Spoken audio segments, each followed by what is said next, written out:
ስለፍቅር ሲባል ስለጸካውራን ተሳስተናል አንድ ላይ ብንሆንም ተለያይተናል አጥተናል እውነት ነው ተቸግረን ብዙ አይተናል የመጣነው መንገድ ያሳዝናል ማለት ምን ሰግጥ የሚል ቃል አንድ ለምጠራው እዚህ ጋር ብቻ ትርጉሙ ምንድነው ተብሎ ቢጠይቅ ሰው አንዳንዱ በማር ሊያለሰልሰው ይሞክራል ኖ እሱ ማለት የፈለገው እንዲ ሳይሆን መጥፎ ነገር ሳይሆን ምግብ ውስጥ ማዳምጥ እንዲ ብሎ ለማለት ነው የፈለገው እንጂ እንደዛማ አይልም ምናምን ትሩ ኢንቴንሽናሊ እብደቱን ስፖንሰር ማድረግ የምትፈልጉና በዚህ በማር ለውሳችሁ ልታብራሩልን የምትሞክሩ ሰዎች አሏችሁ እንደ መሰገጥ ደስ የሚል ነገር የለም ብራዘር ማርያም ሰዓታት ነው የቀረው አየ በቃ እንደዚህ አይነት ስግጥና ስግጠት ከሆነ ራስን ማዳን በቃ እንደሱ ነው ሰገጤ መሆን ፈልጋ በቃ ፋራ ያለኝ ሰውዬ እኮ ሲጋራ ስላቆምኩ ሰላም የተከበራችሁና የተወደዳችሁ የዚህ ቻናል ቤተሰቦች እንደምን አላችሁ ዛሬም እንግዲህ እንደተለመደው የተለያዩ ወቅታዊና አዳዲስ መረጃ ያላችሁን ቪዲዮዎች ሰብሰብ አድርጌ ለእናንተ ይዤላችሁ መጥቻለሁ በዚህ ሳምንት ከሰሙ መረጃዎች መካከል አንደኛውና ዋነኛው እንግዲህ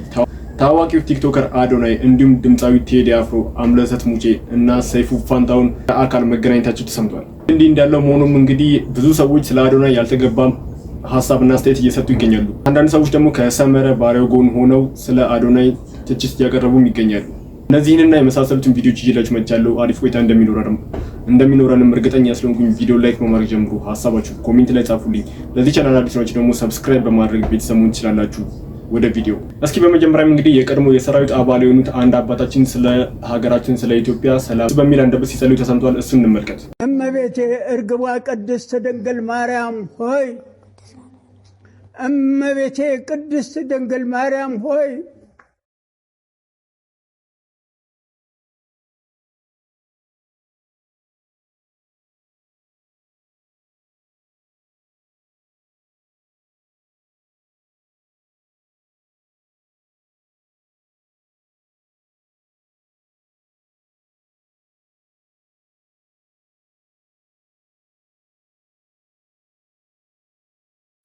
ደስታ እኮ ነው ዛሬ እመቤቴ ቅድስት ድንግል ማርያም ሆይ በመላኩ በቅዱስ ገብርኤል ሰላምታ ሰላም እልሻለሁ በሐሳብሽ ድንግል በሥጋሽም ድንግል የአሸናፊው የእግዚአብሔር እናት ሆይ ሰላምታ ላንቺ ይገባሻል ከሴቶች ሁሉ ተለይተሽ አንቺ የተባረክሽ የማኅፀንሽም ፍሬ የተባረከ ጸጋን የተሞላሽ እናቴ ደስ ይበልሽ ወላዲተ አምላክ ደስ ይበልሽ አንቺም አምላክ ደስ ይበልሽ እኔ ደስ ብሎኝ ነው ያለሁት ከታችም ሳይቀዘቅዘኝ ከላይም ሳይፈጀኝ ለብ ያለ ደስታ ባህር ውስጥ እየዋኘሁ ነው ያለሁት ደስ ብሎኝ ነው ያለሁት ደስ ይበልሽ ልዑል እግዚአብሔር ካንቺ ጋር ነውና ከተወደደው ከተከበረው ከጌታችን ከመድኃኒታችን ከኢየሱስ ክርስቶስ ዘንድ ይቅርታን ምህረትን ተድላን ደስታን ጥጋበን እንዲያድለን አማልጅን ለዘለዓለሙ አሜን ምስጋና ይሁን አንድ አምላክ ለሚሆን ለአብ ለወልድ ለመንፈስ ቅዱስ ክብር ምስጋና ይገባል ዛሬም ዘወትርም ለዘላለሙ አሜን እናመሰግናለን ወይዘሮ አበበች እስኪ ስለ ባለቤቱ እንግዲህ አሁን እርሶ የጀግና ሚስት ኖት እግዚአብሔርን የሚፈሩ ናቸው እግዚአብሔርን የሚያከብሩ ናቸው በጣም ጎበዝ ጠንካራ ጀግና የሆኑ ሰው ናቸው የእርሶ ባለቤትና የጀግና ሚስት መሆኑ በራሱ የተለየ ስሜት ያለው ይመስለኛልና እስኪ ደስታ ይሰማል እስኪ ያጫውቱን ጀግና ነው ለቤቱም ጀግና ነው ቤቱን ይሞላል ቤቱ እንዲጎል አይፈልግም ጎበዝ ነው ማጠግብ ሰው ነው ምንም የምችለው ነገር የለኝም 50 አለቃ ለባለቤቱ ያለውን ደሞ እርሶ ለባለቤቱ ያለውትን ፍቅር ደሞ እስኪ ይንገሩን እኚህ የሀገር ባለውለታ የሆኑት አባትም እንግዲህ እጅግ በጣም ደስ በሚል መልኩ የመብታችን የቅድስት ድንግል ማርያም ስም እየጠሩ ሀገራችንን ሰላም አድርግልን እያሉ ሲጸልዩም ተሰምቷል ይህም ደግሞ እጅግ በጣም ደስ የሚያሰኝ ነገር ነው በሌላ በኩል ደግሞ ተወዳጁ ኮሜዲያን ወንደሰን ወይም ደግሞ አውራ ከዚህ ዓለም በሞት እንደተለየ ሁላችንም እናውቃለን ሆኖም ግን የልጁ ዕጣ ፈንታ በይሳት ምንድነው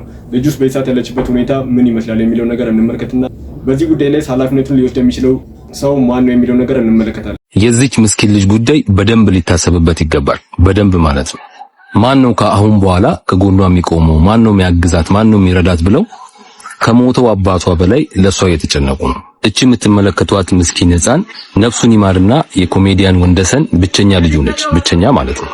ጓደኞቹ እያሉት እንዳለው ከሆነ ከሞተው አባቷ ሌላ ማንም የላትም እያሉ ነው። እጅግ በጣም የሚወዳት በጣም የምታሳዝን የ9 ዓመት ልጅ አለችው። በጣም የምታሳዝንና ወደፊት የሷ ህይወት ያሳስበኛል። ገና የ9 ዓመት ልጅ ስለሆነች ነገ የሚያግዛትም ስለሌለ ድጋፍ ልጁን እንድታደርጉለት ነገ መማርም ስላለባት ሌላም ገቢ የሌለው ልጅ ስለሆነ ይሄንን እንዲያደርጉላሉ። እንዳልኳችሁ ብቸኛ የሚረዳት አባቷ ነበረ። አባቷ ሞቷል። ነፍሱን ይማርና ኮሜዲያን ወንደሰን በየቀረበባቸው ሚዲያዎች ላይ ስለ ልጁ ተናግሮ አይጠግብም ነበር። በቃ አሁን ደግሞ እንዴት ታጓጓለች መሰለህ? በስመ አብ በቃ የኔ ናት። በቃ እንደ ልቤ ናት። በቃ የሆነ ተጨንቀህም ተናደህም ተደብረህም ቤትም ቢደብሮችም ቢደብ በሷ በቃ ፏን ምላ ተከትላለህ። በቃ የምታወራኝ ነገሮች እንደዋቂ የምታማክረኝ ነገሮች በጣም ደስ ይለኝና በቃ ሪፍሬሽ አደርጋለሁ በህይወቴ። በቃ ምንም እዚህ ጋር ቢሊየነር መሆን ጉዳይ አይደለም። በሷ የምደሰተው ነው ያለ በምንም አልደሰትም። የእናቴ ምትክ ናት። እንግዲህ እንደሰማችሁት ነፍሱን ይማርና ኮሜዲያን ወንደሰን ስለ ልጁ ተናግሮ የሚጠግብ አባት አልነበረም። በጣም ነበር የሚወዳት። ነገር ግን እቺ ልጅ ለሁላችንም ያደራ ልጅ መሆን አለባት ብዬ አስባለሁ። ጓደኞቹ እየተናገሩ እንዳሉት ከሆነ ምንም ነገር ጥሎላት አልሄደም። ምክንያቱም የአርት ስራ እንደምታውቁት ብዙ ጊዜ ሰው ይዝናናበታል፣ ሰው ይደሰትበታል። ነገር ግን አርቱ ላይ ያሉ ሰዎች ብዙም ለህይወታቸው የሚሆን ነገር አያገኙም ብዙ ጊዜ ማለት ነው። ስለዚህ እቺ ልጅ እንደ ጓደኞቹ ገለጻ ከሆነ የሚረዳት የሚያግዛት እሱ ብቻ ነበረ። ነገር ግን እኛ ከተባበርን የዚች ልጅ ጉዳይ ለኛ ይከብዳል ብዬ አላስብም። እና ከዚች ልጅ ጋር በተገናኘ የሙያ አጋሩ የሆናችሁ ጓደኞቹ አርቲስቶች ማለት ነው ትልቁን ሮል ልትወጡ ይገባል ብዬ አስባለሁ። በእርግጥ ኃላፊነቱን ለእናንተ ብቻ ነው ያልኩ ሳይሆን እናንተ ፈርቀዳጅ ሆናችሁ ህዝቡንም ባሳተፈ መንገድ አድርገን ለዚች ልጅ ከጎኗ መቆም አለብን ብዬ አስባለሁ። እባካችሁ ይሄንን ቪዲዮ አድርሱልኝ። አመሰግናለሁ። ወንድማችን ያነሳው ሐሳብም እንግዲህ ትክክል ነው ብዬ አስባለሁ። በዚህ ሰዓት ለልጅቷ ኃላፊነት ሊወስድ የሚችለው ግለሰብ ማን ነው የሚለው ነገር ጥያቄ መፍጠር መቻል አለብን። እንዲሁም ደግሞ 4 ታዋቂ ሰዎች ቴዲ አፍሮ፣ አምለሰት ሙጬ፣ ሰይፉ ፋንታውን እንዲሁም አዶናይ ተገናኙ የሚል አንድ መረጃ ወጥቷል። እስኪ እንመልከት። ስለ ፍቅር ሲባል ስለ ጽካውራን ተሳስተናል፣ አንድ ላይ ብንሆንም ተለያይተናል። አጥተናል እውነት ነው ተቸግረን ብዙ አይተናል፣ የመጣነው መንገድ ያሳዝናል።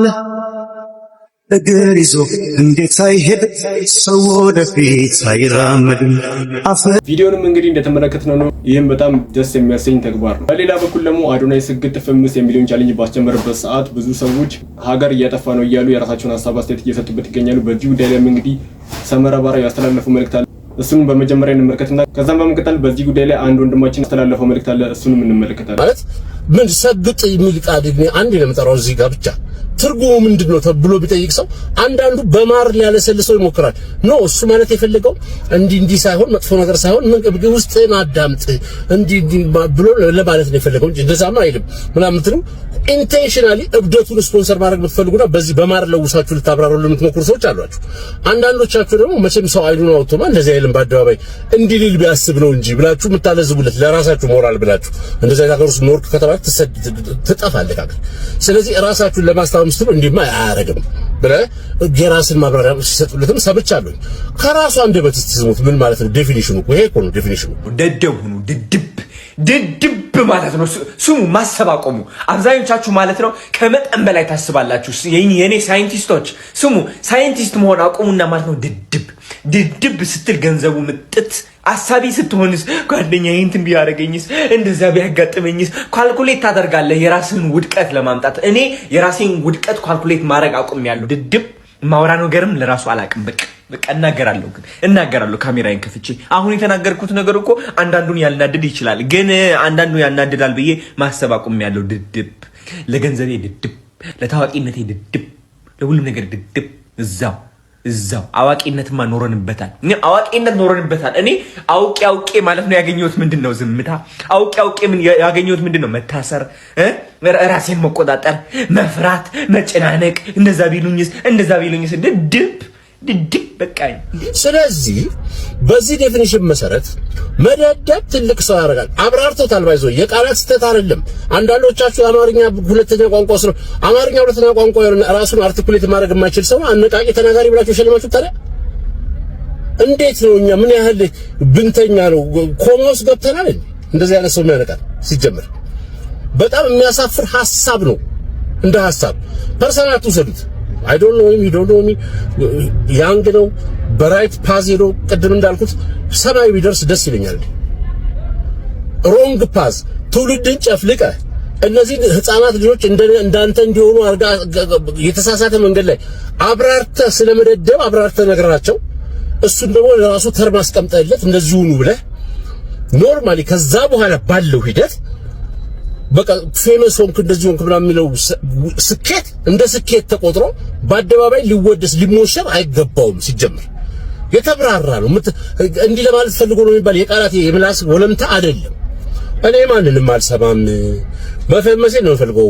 ብሬን መያዝ ነው የምፈልገው። ደድቤ አውቄ ምን አገኘው? አንጓጠጠ። የኛ ሳይንቲስትነትን ቶ ማወቅ ምክንያታዊ ያረጋል። ታስባለህ። ሮንግ አይደለም። በዛው ጤናማነት ነው። እንስሳና ሰው የሚለያየው ለዛ ነው። በነገራችን እያንዳንዱ እርምጃ ስትራመድ ከስር የምትረግጠው ነገር ታያለህ። ሰው ረግጣ አትራመድም። እንስሳ ነው እርስ በርስ ተረጋግጦ ብረት የሚገባው። ሰው ኖርማሊ ዲስቲንክሽን እንደዚህ ከእንስሳ የሚለየው እሱ ነው። ሰው የሚለው ማሰብ ምን ይሉኛል እንዲህ ባረግ እንዲህ ሲመጣብኛል ምናምን ብለህ ማሰብን እንደ ግድፈትና እንደ ማነስ ቆጥረህ ማብራራት ማለት ነውር ነው። በቃ ወንጀል የመጨረሻ በሂውማኒቲ ላይ ወንጀል እንደዛ አድርገህ ማብራራት ድድብና ዴፊኒሽን የለው። መደደብ አገር ቀይሮ አያውቅም። አለማወቅ አገር ቀይሮ አያውቅም። ከእውቀት መሸሽ አገር ቀይሮ አያውቅም። ኢትዮጵያውያን አንዳንድ ስንሰለጥ ነው የሆነ ነገር ባህል መቼም ይወራረሳል። ከሆነ ሀገር የሆነ ልምድ አመተን ለራሳችን ተግባራዊ ስናደርግ ምን አለ በበጎ ቢያንስ አሻሽለን እኛን የሚመስል አድርገን ጨዋ አድርገን አለበለዚያ እንደወረደ አበላሽተንና ቢዩዝ አድርገን የምናደርገው ለምን እንደሆነ አላውቅም። የየትኛው ሀገርና የትኛው ማህበረሰብ ልምድ ነው በድድብና የተለወጠ የምታውቁት? ምክንያቱም ራስን አዳምጥ ብራን አይደለም። እንደዛም ብሎ ቢሆን እንደዚህ ተአምር የሚባልለትና የሚሸለም ሰው አይደለም። ስንት ሞቲቬሽናል ስፒከር ሰምተናል ኢትዮጵያ ውስጥ።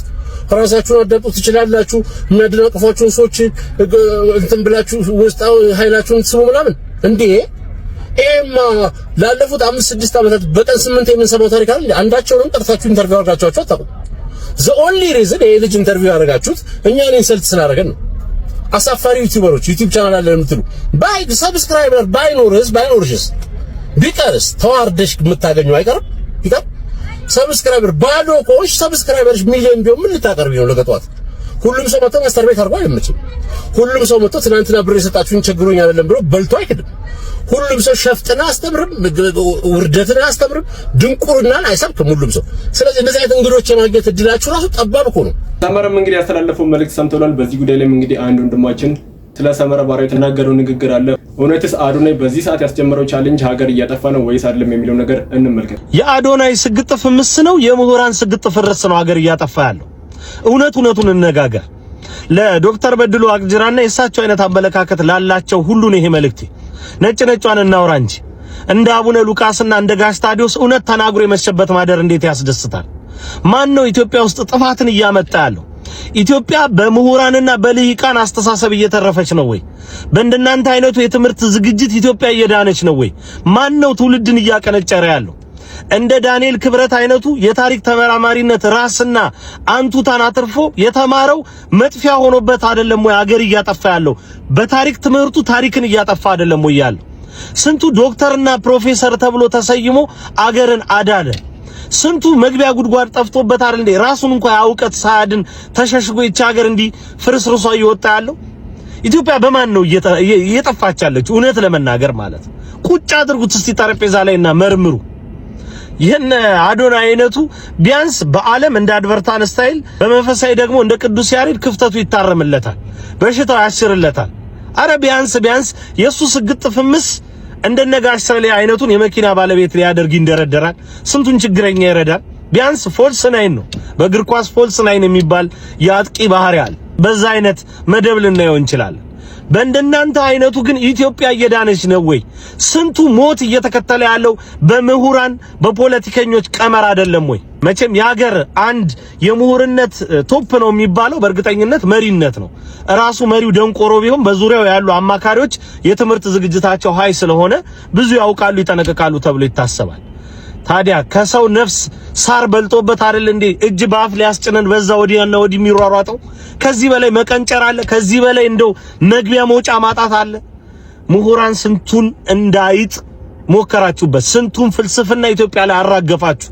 ነገር ግን ሀገራችን ከድህነት አረንቋ ሳትወጣ ዛሬ መኖር የሚባል ነገር ለኢትዮጵያ አንገብጋቢ ነገር ሆኖ ስንቱ ፈረሰ፣ ስንቱ ወደ ሞት ተሸኘ።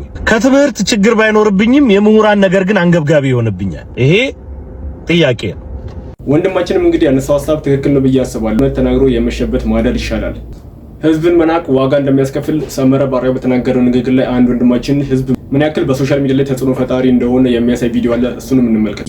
የኢትዮጵያ ህዝብ ማለት ነው ሲቀየም ስታጠፋ ምን ያህል እንደሚቀጣ የሚያሳይ ቪዲዮ ነው። እውነቱን ለመናገር ሰመረ ባሪያው ለዚህ ትክክለኛ አስተማሪ ነው ብዬ ስላሰብኩት ይሄንን ቪዲዮ ይዤላችሁ መጥቻለሁ እና እንደምታዩት ሰመረ ባሪያው እውነቱን ለመናገር ወደ 236,000 ተከታይ ያለው በዛ ቻናሉ ላይ እስከዛሬ ድረስ እንግዲህ ባለው በዚህ ዘመን ውስጥ ከ2013 ዓ.ም ጀምሮ 537 ቪዲዮዎችን ፖስት አድርጓል። በዛም 28.5 ሚሊዮን የሚጠጋ ገደማ ቪዲዮዎችን እንዳገኘ ይናገራልና ከቅርብ ጊዜ ወዲህ አይታችሁ እንደሆነ ሴፍ ፋንታውን ላይ ተደርቦ ነው ያው ዝም ብዬ ነገሮችን ሳይ ሴፍ ፋንታውን ላይ ተደርቦ መጣና አዶናይ ላይ ያልተገባ አስተያየቶችን መስጠት ጀመረ። ከዛን ሰው ወዲያው ነው ሪአክት ያደረገበት ማለት ነው። እንደምታዩት ላለፉት 15 ቀናት ማክሲመም የታየለት እውነቱን ለመናገር 5135 ቪው ነው ያገኘው። ዝቅተኛው ወደ 1700 ዛሬ ላይ የታየ የትላንትናው ነው 24 ሰዓት ስለሆነ እንትን የሚያደርገው 1700 ሰው ነው ያየው። ከዛ ቀጥሎ ደግሞ ሲወርታች ወረድ ብለን ደግሞ ቪውን እንመልከት። ቪው ኦልሞስት ተመቶበታል። ይሄ ለአብዛኞቻችሁ በነገራችን ላይ ትምህርት ይሆናል ብዬ ስላሰብኩ ነው። እዚህ በመቃረን ላይ ሁሌ ነገሮችን በማጣጣል ላይ በሀገሪቷ አብሶ ወጣቱን በመቃረን ላይ የቆማችሁ ሰዎች መጠንቀቅ እንዳለባችሁ ከዚህ ነገር መማር እንችላለን። ዝም ብሎ የሚመለከታችሁ የለም። ከዚህም አልፎ ሪፖርት አድርጎ ቻናላችሁን ራሱ ሊያዘጋባችሁ የሚችል እንቅስቃሴ ሊመጣ ይችላል። ስለዚህ ቶሎ ከስሜታችሁ ወጣችሁ ምናልባት የሚያናድዳችሁም ነገር ከሆነ ኤዱኬሽናል በሆነ መንገድ እኮ ሪዝነብል በሆነ መንገድ መቃወም ጥሩ ነው። ግን ደግሞ ማለት ነው አንዳንዴ ሩድ በሆነ መንገድ መቅረብ ጥሩ አይደለም። ሰመረ ባሪያው እውነቱን ለመናገር ማሳያ ስለሆነ ነው። አንዳንድ ሰዎች እንደፈለጋቸው እየመጡ በቃ ዮኒ ማኛን የሚሆኑብን ሰዎች አሉና በቃችሁ ልንላቸው ይገባል። አሁንም ያደረጋችሁ ያለው ነገር በጣም አሪፍ ነው። በርቱ ለማለት ፈልጋለሁ። በነገራችን ላይ የአዶናይ ተከታይ የሆኑ ልጆችን እየሄዳችሁ በየቤታቸው ፎሎ አድርጓቸው። እኔንም ፎሎ አድርጉ። በሚሊዮን ተከታይ እንዲኖራቸው ጥረት ብታደርጉ ጥሩ ነው። ምክንያቱም እነኚህ ነገሮችን ማየት የሚችሉ ቪዥዋላይዝ ማድረግ የሚችሉ ሰዎች ናቸው። ይህ ኮሚኒቲ በጣም አደገኛ ኮሚኒቲ ነው። ነገ ከነገ ወዲያ በጣም ተጽዕኖ ፈጣሪዎች ሚዛናዊ የሆነ እይታ ሲመጣ ፊት ለፊት መጥተው ግብ የሚገጥሙላችሁ ልጆች ስለሆኑ ሁሉንም ብትከተሏቸው ጥሩ ነው ብዬ ነው የማስበው። ለማንኛውም ስላዳመጣችሁኝ አመሰግናለሁ። እሺ ቤተሰቦች፣ አሁን ደግሞ በየጊዜው የተለያዩ አስተማሪ ቪዲዮዎች ሲኖሩ ለእናንተ በማቅረብ የምንታወቀው እኛም አንድ እናንተን ያስተምራል ብዬ ያሰብኩትን ቪዲዮ አለ። እሱንም እንመልከት። እሱ ሞቷል። በእንደዚህ አይነት ኬስ ያቅ ነበረ። ግን አንቺ ሴተኛ ዳሪ እንደነበርሽ ያውቃል? የዛን ጊዜ አባቴ ጋር ነበርኩኝ። ኦኬ። የዛን ጊዜ አባቴ ጋር ነበርኩ። ከአባቴ ስወጣ ነው በቃ ህይወቴ ድብልቅልቅ የወጣው እንጂ አባቴ ጋር ያለው በጣም ተማሪ ነኝ ምናምን። አለርት ላይ ነሽ? እሺ። አለርት ሄድኩኝ። አፍንጫዬ ላይ አለርጂክ ወጣብኝ ብዬ ነው የገመትኩት እኔ። CD4 11 ገብቷል ከስቼ ማለት ነው። ዶክተር አየኝ። እንደዚህ ዶክተሩ ሲያየኝ ቀጥታ HIV ተመርመሪ ነው ያለኝ። እንዴት ዶክተር አለርጂክ ሆነ ያዘኝ ብዬ ከሱ ጋር ግብ እንዲቀጥታ ወደ HIV ትልከኛለህ ብዬ እኔ ያዘኝ አልመሰለኝም። ግድ የለሽም HIV ተመርመሪ ያለኝ። ስመርመር ፖዚቲቭ ነኝ። CD4 እንደዚህ አጥንቴ እኮ እንደዚህ ወጥቷል። የሚገርመህ እነ ዶክተር አስቴር ሲያገኙኝ በሰው ደነገጡ። ቆመሽም ሄደሽ መምጣትሽ ነው ያሉኝ። ከዛ አገገምኩ ደግሞ ድጋሚ ማለት ነው።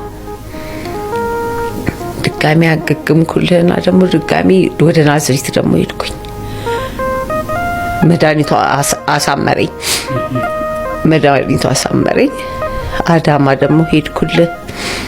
እዛ ሄጂም ደግሞ አሁንም መስራት ጀመርኩኝ ማለት ነው። ራሴን እየጠበቅኩኝ ሰራሁኝ። ታሪኩንም እንግዲህ እንደሰማነው እጅግ በጣም የሚያሳዝን ሁላችንም እንግዲህ እግዚአብሔር ከእንደዚህ አይነት አስቀያሚ ገጠመኝ ይሰውረን እላለሁ።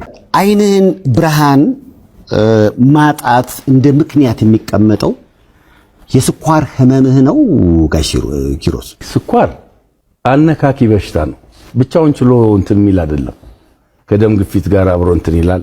ኮሌስትሮልም አብሮት እንትን ያደርጋል። ስለዚህ የኔ ግላኮማ ነው። ግላኮማ ማለት አጠቃላይ ሰውነታችን ብላድ ፕሬሸር አለ። አዎ ይሄ አጠቃላይ ሰውነት 120 በ80 ሲሆን ኖርማል ነው ይባላል። የአይን ደግሞ ከ10 በላይ ከሆነ ፕሬሸር አለ ማለት ነው።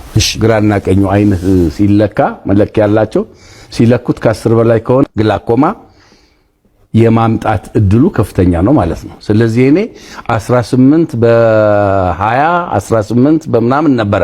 ግላኮማ የሚባለው ሰራቄ ብርሃን ይሉታል ሐኪሞች። እሱ ነው የኔ የአይኔ መጥፋት ምክንያት የሆነው። ከስኳር ጋር ተያይዞ ያለ በሽታ ነው። ለማንኛውም ቤተሰቦች ለዛሬ ይዤላችሁ የመጣሁት ቪዲዮ እነዚህን ይመስል ነበር። አሪፍ ቆይታ እንደነበረና የተለያዩ ቁም ነገር አዘል ትምህርቶችንም እንደተማማርንበት እርግጠኛ ስለሆንኩኝ ቪዲዮ ላይክ ሳታደርጉ ጀምራችሁ ላይክ አድርጉ። ሐሳባችሁን ኮሜንት ላይ ጻፉልኝ። ለዚህ ቻናል አዲስ ናችሁ ደግሞ ሰብስክራይብ በማድረግ የተለያዩ ወቅታዊና አዳዲስ መረጃዎችን ማግኘት ትችላላችሁ። ቀጣይም እንግዲህ በተመረጡና አዳዲስ መረጃ ባላቸው ቪዲዮዎች እስከምንገናኝ ድረስ መልካም ጊዜ